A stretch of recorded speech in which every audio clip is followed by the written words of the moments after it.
Alors le seul chaos qu'on aurait à craindre, c'est si on n'avait pas de projet pour améliorer la fluidité et l'accessibilité dans l'agglomération lausannoise.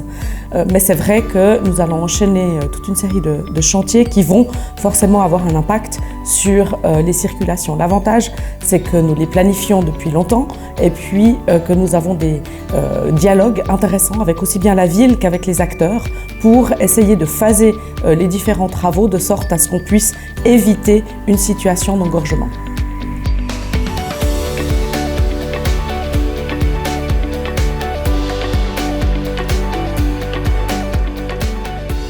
Alors malheureusement c'est ça, c'est que nous avons à conjuguer les deux.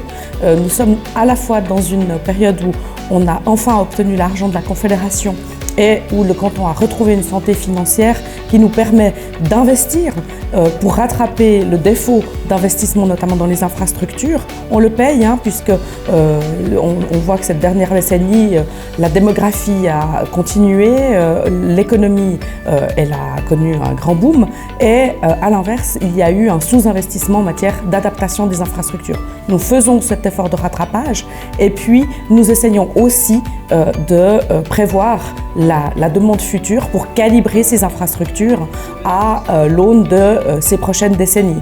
Si bien que voilà, c'est la conjugaison des deux qui fait que nous nous retrouverons forcément avec quelques chantiers.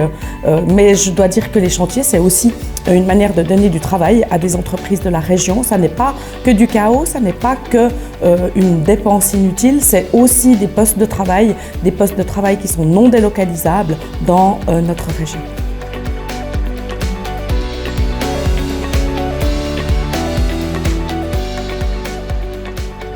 Alors pour les autorités que nous sommes, d'avoir des associations faîtières qui regroupent les acteurs qui sont concernés au premier chef, c'est fondamental.